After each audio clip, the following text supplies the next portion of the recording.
Welcome to Raptors Weekly for the week of February 29th.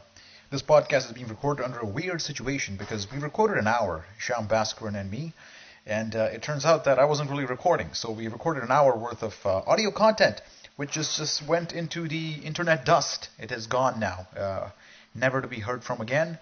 And you can only take my word for it that it was a good hour of audio content where we discussed a lot of things. And since we can't recreate that magic, I'll just talk into the podcast mic for about 20 minutes, I want to say. 20, 30 minutes? I don't know. Let's see how long it takes. Let's see how long it goes. I am a bit peeved that my technical negligence has cost us a hour of quality work, but let's try to get through this. And we are recording after the Detroit game, which the Raptors have lost. Well, the loss doesn't really mean much because Kyle Lowry did not play. And what we learned from this game is that we need Kyle Lowry healthy. Because if Kyle Lowry is not healthy, the Raptors are not a good team and will get crushed in the playoffs. That's what we learned. Lowry was rested by Dwayne Casey for this one. Made a lot of sense. He hasn't been getting a lot of rest. He's been playing a lot of minutes. So Casey said, why not? We got a 7-game homestand coming up. This is the last road game in a while. Take a rest. And the rest of you guys step up and do your thing. And so they did. And when you look at this game, the one the Raptors lost 114-101, what jumps out at you is that we did not lose this game because we couldn't score. We lost this game because we did not defend worth shit. We did not defend at all. At all. The Pistons shot 58% in this game. They're not even known for being an offensive team, and they shot 58%. And I posted a few videos on Twitter on how they got that 58%. And I can tell you, man, there were some culpable players on this team when it came to defense. Terrence Ross had a fantastic offensive game, did a lot of good things, had 27 points in the game, 10 of 19 shooting, but he did not play any defense, got back cut multiple times in this game. Luis Scola continued his miserable form on defense. I think watching him guard like Marcus Morris and Tobias Harris was just hilarious. I mean, the guy could not... He just can't keep up with those guys, and nor should he be asked to do so. Each of those guys had 14 points each, and Scola had 20 minutes where he did nothing. There was one play where he actually got the ball at the wing and pump faked an imaginary defender. Like nobody was in front of him, but he still wanted to pump fake, just because I don't know why. But it was one of those funny moments in this game which we'll soon erase from our memory because there's nothing memorable here. DeMar DeRozan, you might think, would pick up the load. He was 9 for 21 for 20 points. Again, the offense wasn't really a problem. The Raptors shot 49% here. They got some good looks here. On the glass, they were -6 on the glass, so didn't get slaughtered. It was just set defense in a half-court set. They just were not there today, and the pick and roll coverage was horrible. I think Bismack Biyombo and Luis Scola didn't work well together. A lot of things just didn't work. I mean, every time Blake was killing us, man. I mean, not Blake Murphy, but Blake as in I can't even say this guy's killing us. Steve Blake, of all people, came in and just kind of annihilated us with the pick and roll, and he just came off curls, got to the paint. Our big came up to help out, and then he had an easy pass to one of the Detroit bigs for lay-ins. It was not a pretty sight, but overall, the theme here is that we need Kyle Lowry rested, and if this game teaches Dwayne Casey one thing, it's that we got to make sure come playoff time Lowry's healthy, and if that means sitting him down for 3 or 4 games from now till the end of the season, so be it, man. It's a small price to pay to make sure that Lowry's healthy heading into the playoffs. So Detroit, let's take the L. It doesn't mean a whole lot because Lowry didn't play. What we learned is that Lowry must be healthy, and Dwayne Casey, I think, has some good notes from this one. Some positive performances, Terrence Ross, and we'll talk about him against Cleveland as well, just in a bit. But again, 10 for 19, and not just threes. He's getting into the paint now.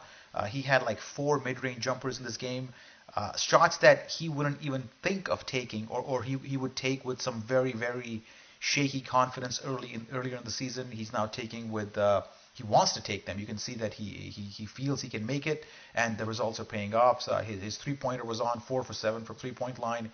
just some good stuff overall from Terrence Ross.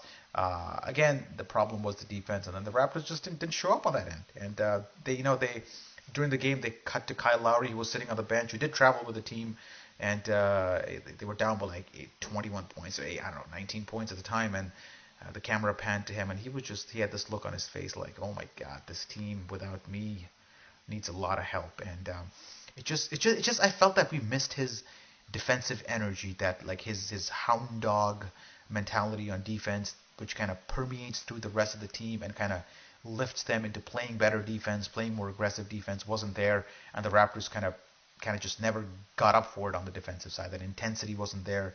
Biombo had it for a bit too, but really one man can't really do this. And I think Scola is contagious when it comes to that. He's so bad of a defender that when he gives up a layup, when he gives up post position, when he gives up an offensive rebound, it just deflates the rest of the team. And when I was talking to Sham in the podcast we recorded and lost, I made the point that he's 35 years old, going on 36. He's playing the most minutes he's played over the last 3 seasons, and he's playing against starters now. They're high-intensity minutes, not the same types he played in Indiana last year. He's going up against the other team's best power forward to start the game, and that's got to take a toll on him. It has to. Like, I don't care who you are. That's going to hurt. And I think we're seeing it now post All-Star break, where he's just non-existent. And something needs to be done there, whether it's a lineup change. I don't know. At the end of the day, it just matters that who plays more minutes, not necessarily who starts. But and Patrick Patterson has been playing more minutes, and deservedly so. So Detroit lost. Let's write this off. But hey, the big win of the week was definitely the Cleveland Cavaliers. I always kind of go on about how the Raptors can't beat the big teams, losing to Chicago 3 times, getting blown out in Cleveland. But this win right here, man, it was something, because we were up against it. DeMar DeRozan was essentially sick, like he had flu-like symptoms and he wasn't really performing. I think he started off like 0 for 10 or something like that, something really bad. And it was left to Kyle Lowry to do his thing, because he was not getting any help from anywhere. Scola had another bad game. There was no help inside here, and Lowry kind of decided that this was his game to take over, and there were 43 points, including the game winner. And it's not just he hit the game winner; it's all the other shots he hit to keep the Raptors in it. They tried Dellavedova on him, they tried Shumpert on him, they tried J.R. Smith on him. Nothing worked, and he had an answer for everybody. And it reminded me, and it reminded Sham in the podcast we did record it, of Jimmy Butler when he came to Toronto, and the Bulls were having a pretty shitty game overall, but Butler just refused to let the Bulls die, and he single-handedly won them that game. This was that game, except it was Kyle Lowry, and man, it was impressive. The man we wanted to also talk about is Patrick Patterson, who played some tremendous defense, played 37 minutes in this game, and guarded LeBron for the entire, I want to say, fourth quarter. He was plus 16, which was a game high. And Zach Lowe had a tweet after the trade deadline, or after the game, I should say, where he said that this is one of the reasons why the Raptors were so reluctant to trading Patrick Patterson, is because he's a fluid defender who can guard multiple positions, and the guys that we were in talks with acquiring, or the guys who were out there at least, Markieff Morris or Ryan Anderson or even Thad Young, like, they're not this type of defender. Like, none of those guys could actually check LeBron in such a situation, and Patrick Patterson did that. I mean, I remember there were a few plays late in that game where he made LeBron pass the ball, even though LeBron was pretty close to the rim, and that ended up resulting in a missed shot or a bad possession for Cleveland. So huge performance by Patrick Patterson on the defensive side. Offensively, he had 5 points, but it didn't really matter. It was his D on LeBron that was it. And Terrence Ross, man, again another strong game, 6 for 11, 15 points, and some clutch baskets. I remember there was this one play where he drove from the right wing, into the paint, and he had Jonas Valanciunas like wide open underneath for a dunk on the pick and roll, but he kept it, and he had this floater which gave the Raptors a 1-point lead. Just the fact that he had the confidence to take that shot and then he made it. He's the type of guy who's so confidence sensitive that's going to lift him for like the next 2 to 3 games, and it's just wonderful to see the guy producing finally. And again, a statement win against the Cavs, man. We're 2 games back now. After Detroit, it was probably back to 3 now. But a statement win for the Raptors, something that has been long coming. The fact that it happened without DeMar DeRozan really was something to be said there. Just a phenomenal win, and kudos to the Raptors for pulling this one off. I don't know. It just feels like that this team, when it's playing well, when it's cohesive, it can beat anybody. Like when they're all ticking, and when I mean ticking, I mean Patrick Patterson and Terrence Ross are on their games, and the Kyle Lowry's playing the way Kyle Lowry's capable of playing, and DeMar DeRozan's just having an average DeMar DeRozan game. I think we have enough in here to beat most teams in the East. And as we saw against on Friday night, that includes Cleveland as well. So over a 7-game series, obviously a different thing, but the way it is right now, it's that. And more on the Kyle Lowry rest thing is that, like, here's why I don't care if we lose 3 or 4 extra games if Lowry doesn't play. Like, we're in the 2nd spot right now and are going to face the Charlotte Hornets. If we drop to 3, we might face the Indiana Pacers, which you could argue is a better matchup. It doesn't really matter where you finish in the East, as long as you're... Actually, no, it doesn't really matter where you finish.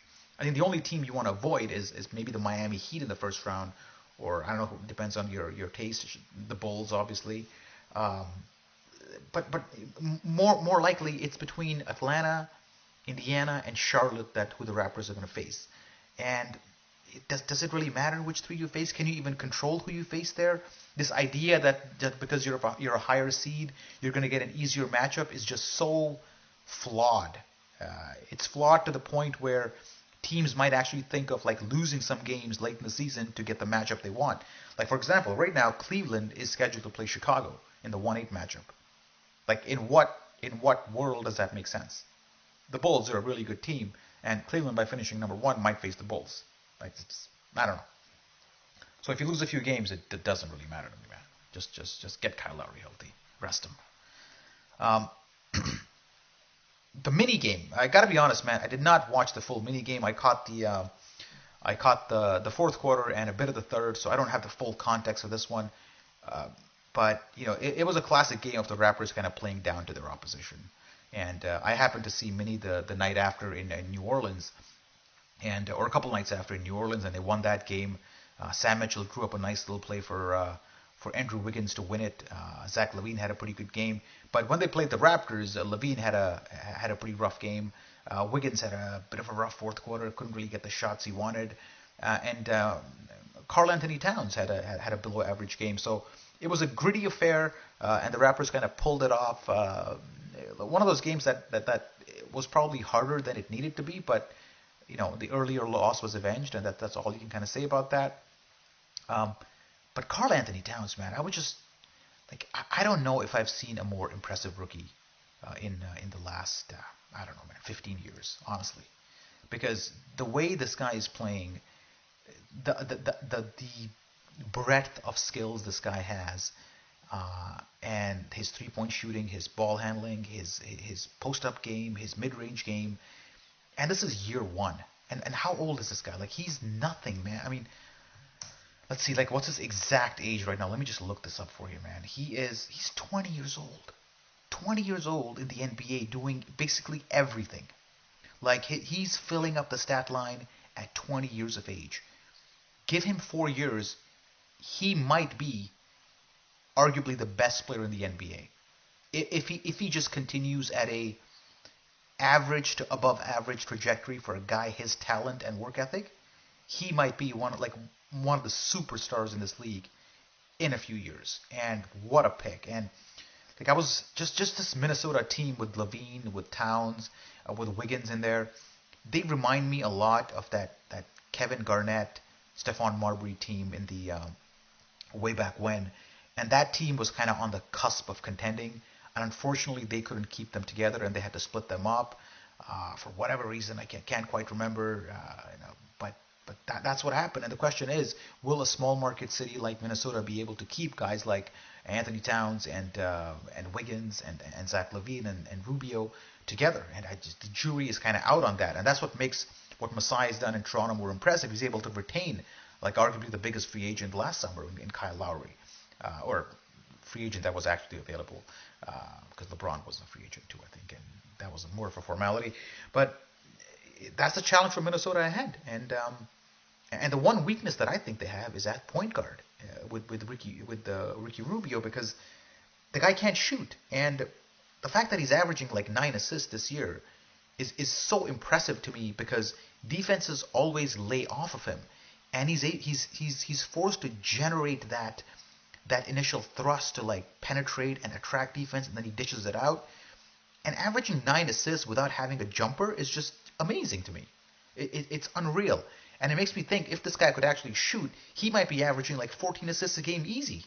Because defense would actually have to come out, and he'd have more easier drives and kickouts and all those things. So as impressive as he is as a player in terms of what he's able to do despite not having a decent jumper, I still think he's sort of constraining the Minnesota team, because if you get a maybe a better point guard in there who may not be as, I don't know,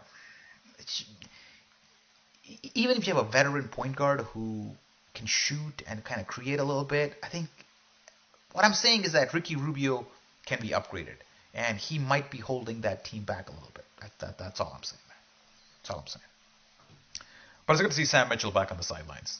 And Sham and I were talking that we remember when Sam Mitchell was in Toronto, and how we kind of have this like nostalgic feeling about him, and how he even though when he was here he did some crazy things, man. He drew up some crazy plays. I remember T.J. Ford and Chris Humphries playing hot potato in a home game which we lost. I remember T.J. Ford going like 1-on-4 in L.A. To win a game. Actually, I don't know.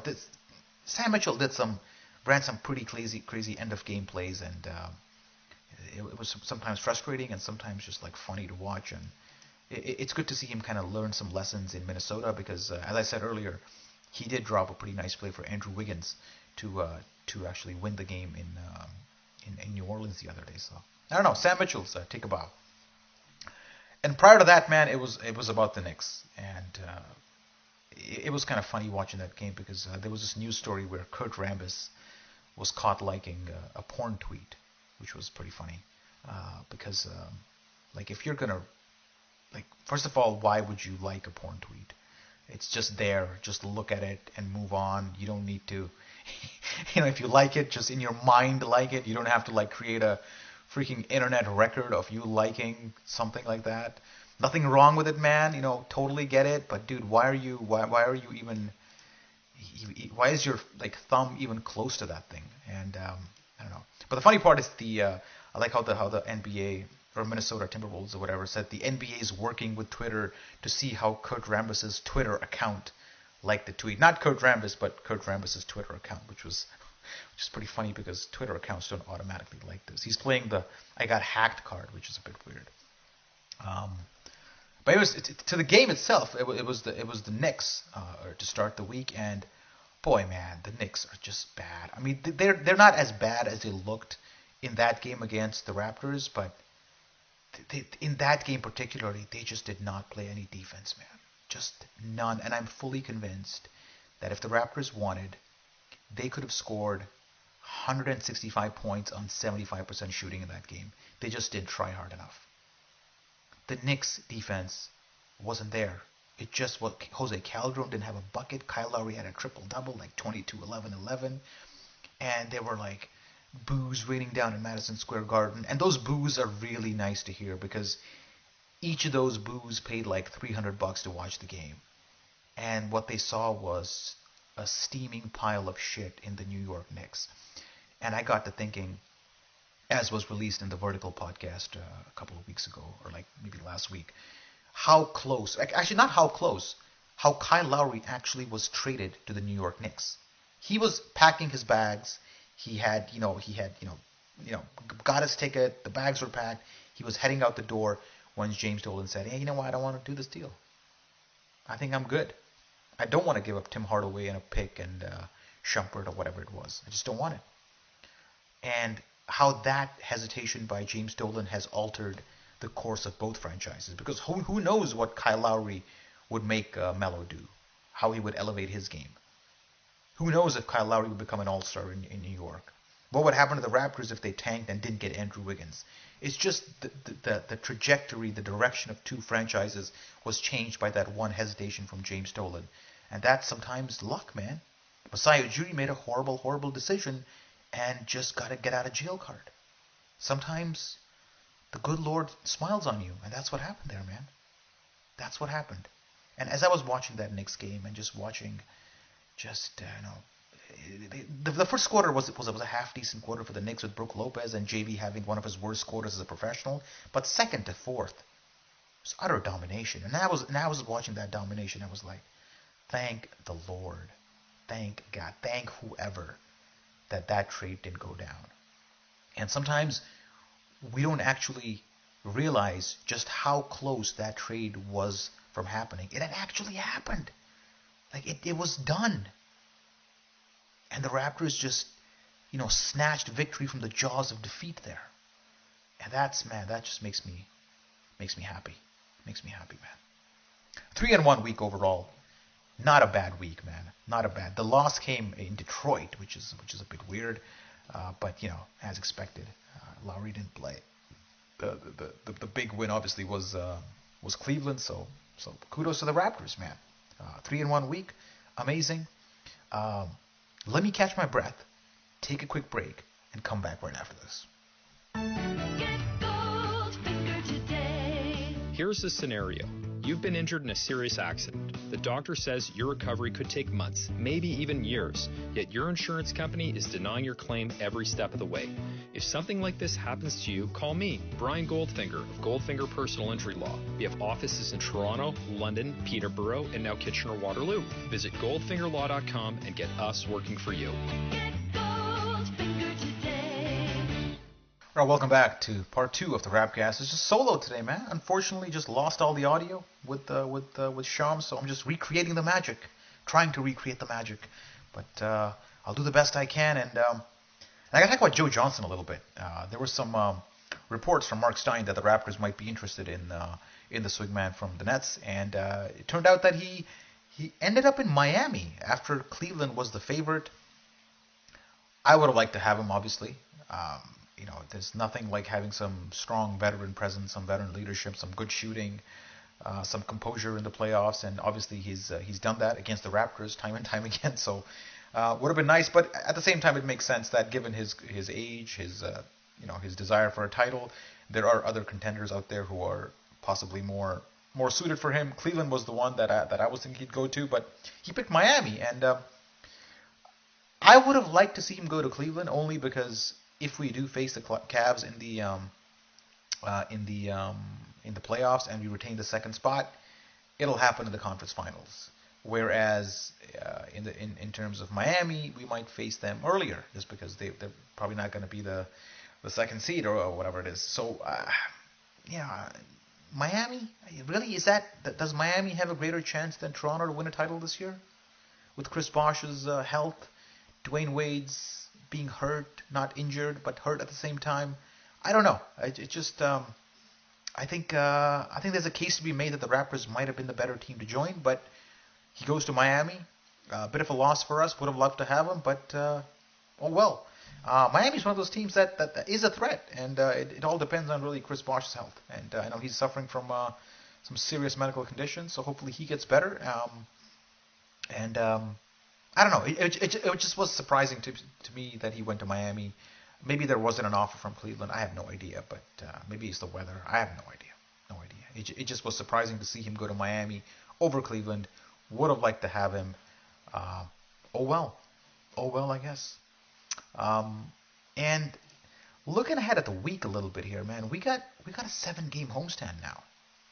7-game homestand, and some of these games are pretty easy. I gotta say, some of these games are very, very winnable for the Raptors. And if I can just run you through it, man, just quickly, like Utah, Portland, Houston, Brooklyn, Atlanta, Miami, and Chicago. Yeah, it ends Atlanta, Miami, Chicago, which is a little tough, but starts off like Utah, you got Houston, you got Brooklyn. Those are 3 easy wins, you might think. And 3 of those games are this week, starting with Utah, who we lost to earlier in the year in Salt Lake City. That was a game you might remember with Rudy Gobert through that pretty vicious. Oh, sorry, DeMar DeRozan threw that vicious dunk on Rudy Gobert, which was just still fresh in my memory. That was a nice one.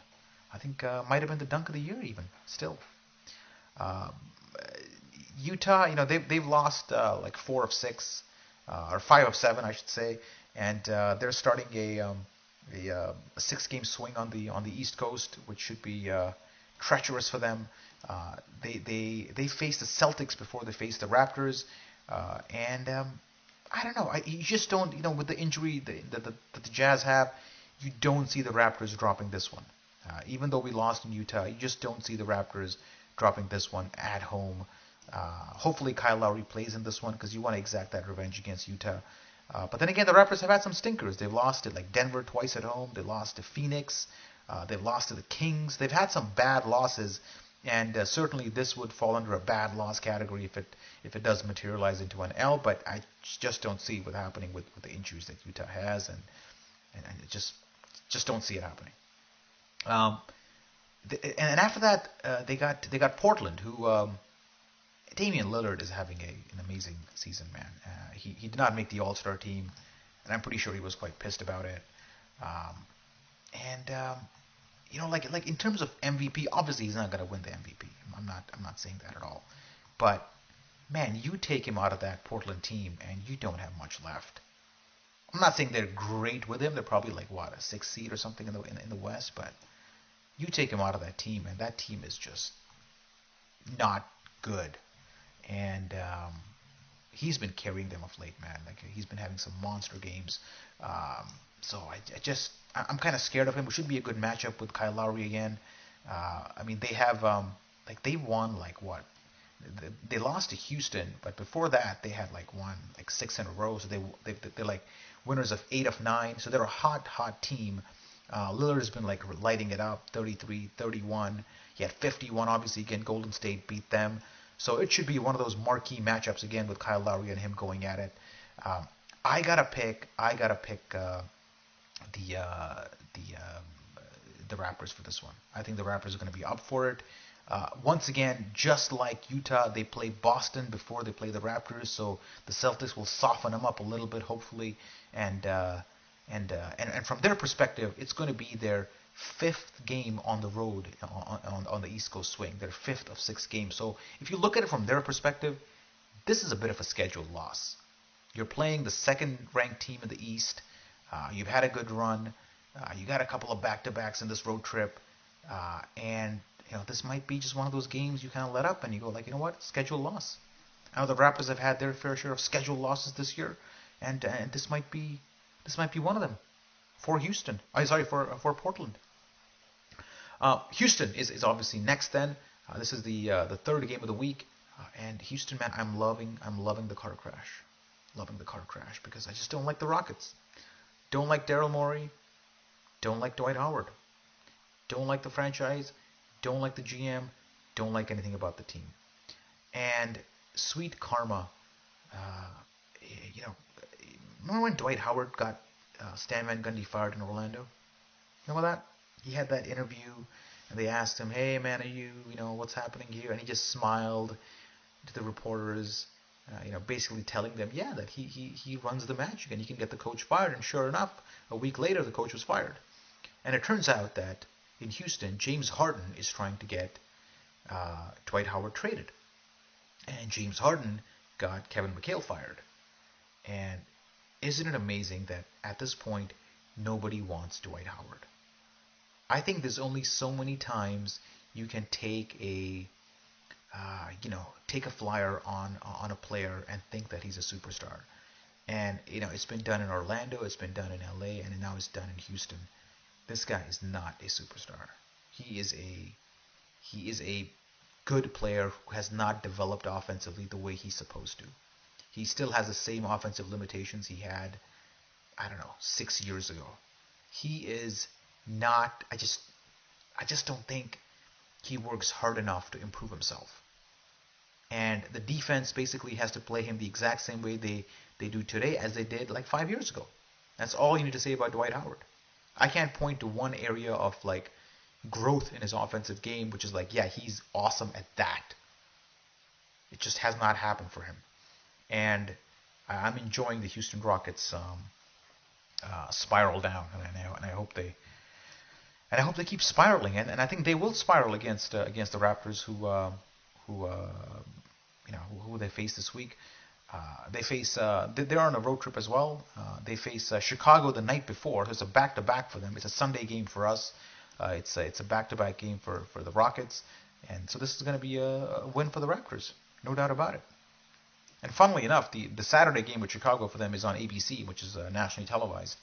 And I don't know. And for the Raptors' perspective, there are no more national TV games for them. They have a couple of games on NBA TV later on down the road, but in terms of TNT, ABC, or ESPN, they got nothing. They might change that in the future. Maybe somebody might pick something up, but right now, nothing scheduled for the Raptors in terms of U.S. national coverage, which is a shame because the team is playing quite well. Speaking of Saturday games, though, man, I'm sure you guys all watched Steph Curry go off against the OKC Thunder and hit the game winner from 32 feet out. And just when that shot went in, like I saw the whole game, and I've been watching him all season, and there was like I wasn't surprised. Like when that shot went in, it was just like, yeah, that's what's supposed to happen. That's normal now. That's just what the guy does. It's not. He knows what he's doing when he's taking a 28 to 30 foot shot.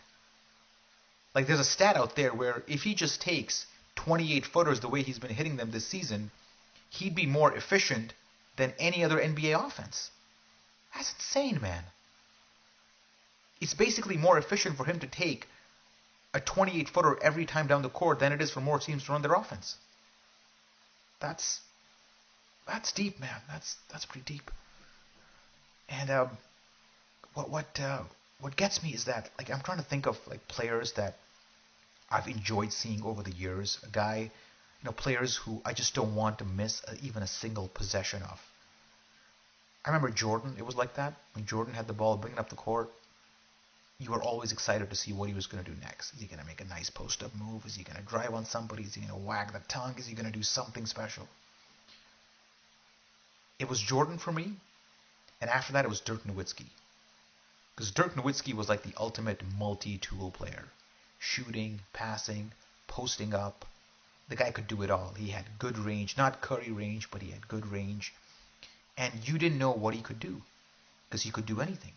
I remember him taking over that Spurs series, like way back when, and just single-handedly winning that series for them.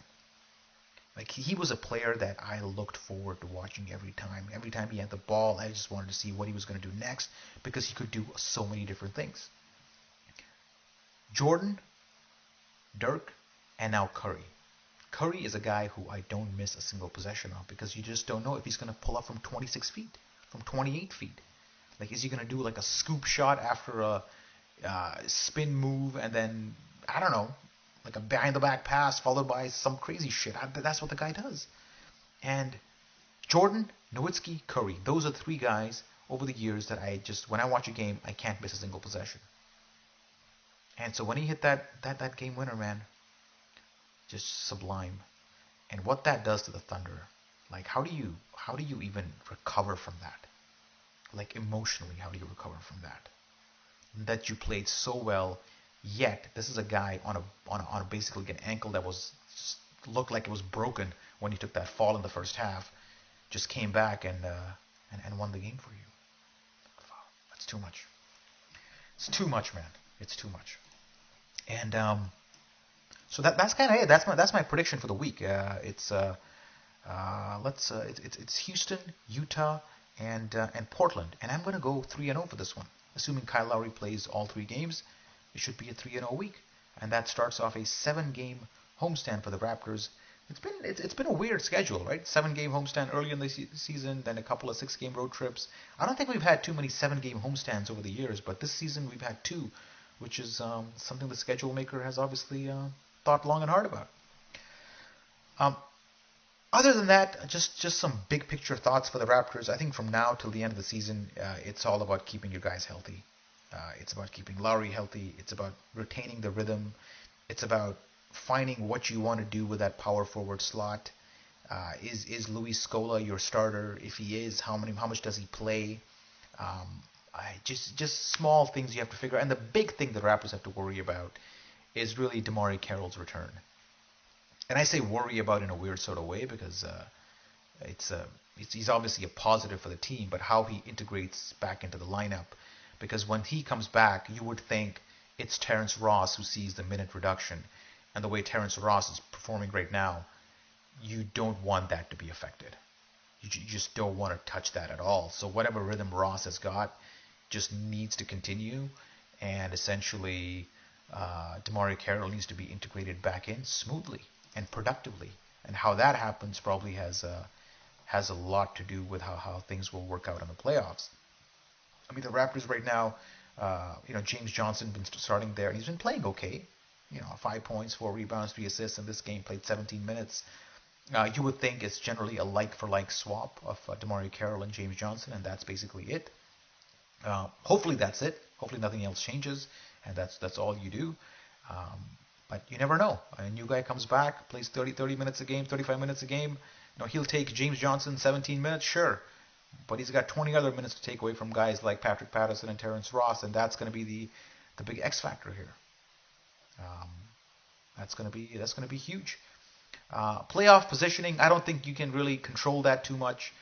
It is what it is. You play who you play. I think right now the Raptors kind of have to focus on, just win some games. Just don't worry about who you're going to face in the playoffs. Don't try to position yourself in the table. Not that they do that, but I know a lot of fans do that. I mean, there's a couple of comments in the quick reaction for Detroit that thinks that we kind of lost this game on purpose to tweak the standings. And man, it's like 25 games left. Nothing you do right now will dictate who you're going to play in the playoffs. So it's just about getting that rhythm and maintaining that rhythm and just maintaining that positive vibe the team has right now. I think we saw in our offense against Cleveland late in that fourth quarter that obviously we're very much Lowry dependent. And if you look at a lot of teams, a lot of good teams even, if you look at, obviously not the Spurs because they have a pretty socialistic or whatever, socialist offense, I should say. If you look at a lot of good teams, even a lot of teams in the East like Cleveland or even Indiana, or even Boston, these guys, they do rely on their big guns to score late in games. They rely on your big guy, to break down the other team and create. And I don't think the Raptors are that much different in terms of other teams where they're overly reliant on one particular player that much more than other teams are reliant on their best player. I just don't think that's true. I think Raptor fans still are kind of scarred from last year's Lou Williams ball hogging, where they think that our offense is very individualistic. I don't necessarily think it is. I think there is equity in the offense where there is some good ball movement, especially over the last 2 or 3 weeks. I think what makes the Raptors offense sometimes look bad is that once that initial play breaks down, or the ball gets kicked out to somebody other than DeRozan or Lowry, there's a lack of playmaking on the floor. Unless you have like Corey Joseph, who's been obviously great, but he's not exactly a guy who can just break down a defense and create every time. It's that third playmaker the Raptors lack. Even though DeMar DeRozan today tried to, he was 9 for 21 and he had 7 assists and he tried to distribute the ball. It's that you need somebody else, like a playmaking player, basically, who can kind of alleviate the pressure of DeMar DeRozan and Kyle Lowry. And you saw Ross playing that part a bit over the last couple of games. Patrick Patterson isn't really capable of that just because his passing isn't that good. He's more of a swing the ball around the perimeter passer, or if he's in trouble, he'll find a guy out. He's not going to set you up. And when you look at the roster right now, that's one guy they don't really have, that playmaker off the bench that could boost the offense a little bit. So I think that they lack that a little bit. And if Patrick Patterson and Terrence Ross aren't hitting their threes, suddenly the offense looks a lot worse because most of their shots are generally assisted. Like they get the ball in the position of shooting through an assist. And when they aren't hitting their shots, our assist numbers plummet, and that makes the offense look a little rusty and individualistic. But really, it's a bad form or inconsistent form from a couple of players that makes the overall stats for the Raptors look worse. So it's really who other than Kyle Lowry and DeMar DeRozan can play make, and Will Patterson and Ross hit their shots. Those are two things that really go a long way in dictating how good the Raptors offense really is. And I realize just one guy I haven't really talked about today is DeLon Wright, who got some run against the Pistons, and he was 3 for 8. Don't let the shooting percentage fool you. There were a few instances where in his 31 minutes Steve Blake basically went under the screen and kind of dared him to shoot, and he just did not have the confidence to do so. He much prefers to drive and even try to finish against traffic than take like a 21-footer. Obviously, that's going to improve. I think he puts in the work, so you expect his jumper to improve. But positive signs in how he ran the offense. I don't think he panicked. I think he only had 1 turnover in 31 minutes and did a lot of ball handling. That was positive. I think defensively he was okay. No Raptor was great tonight, but you didn't see him get crushed. And I think he's mature enough to make the right play on offense. He kind of reminds me of not in terms of playing style, but in terms of approach to Corey Joseph, where he'll keep the dribble alive, he'll make the right pass, he won't take bad shots, but if called upon to do so, and if he had confidence, he could actually make the jumper. So the two are very similar to me in terms of their approach to the game, where they're very much, let's keep the ball alive, let's keep the ball moving, and it's not about me, it's about the rest of the guys in the team. It's all about responsible quarterbacking of the point guard position. And I think once he gets that jumper, he's definitely got the size to be a good defender. He's got the size to see over people. I really see him being a good pick and roll player once people start respecting his jumper and kind of playing him a little tight.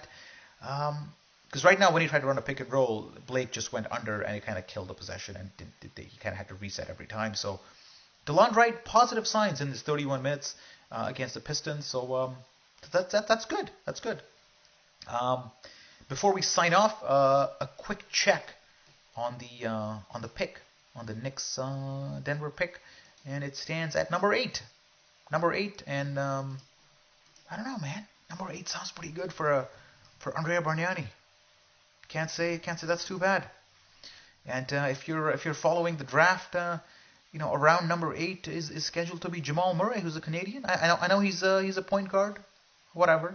You already have like Lowry, Joseph, DeLon Wright, as we just mentioned, but I don't know, man. Not too bad if you get Jamal Murray at number 8. I don't know. What do you guys think? Do you guys think we should draft with this pick, or do you think this is a pick that you use to strengthen yourself in the summer? I don't know. It's an open question, and I guess it depends on how the playoffs go. If the playoffs find that we have a major hole somewhere in our roster, maybe you could use this pick to fill that hole. And the Knicks, when I look at the Knicks, they aren't getting any better. Denver's not getting any better. These are this pick will only get better, and Masai Ujiri has some options heading into the off season. He can actually acquire some talent without actually giving up much because he's got some picks on his hand. And I don't know, it's exciting times there. I think that's it. Again, thank you for listening. Again, we just lost an hour of podcasting effort between Sham and me, but I thought I'd check back in with you guys and give you guys something to listen to. Something to talk about. It's a big week for the Raptors. They start a 7-game homestand, and if you have the means to do so, do check out patreon.com/RaptorsRepublic and help Raptors Republic out a little bit so we can continue producing the content that we do. And of course, don't forget to rate the podcast on iTunes, Stitcher, or whatever mobile podcasting app you use to listen to the podcast. Do check out Blake Murphy and Will's podcast every Friday, the Raptors Weekly Extra podcast. They always do a great job, talk about big picture items, a lot of fun, and obviously the Talking Raptors podcast that comes during the middle of the week, focusing on the cultural aspect of the Raptors, including a lot of Drake talk. Too much Drake talk, I'd say. Too much Drake talk. But listen to those guys. They're funny. They're hilarious. Definitely check them out. And again, until next week, goodbye.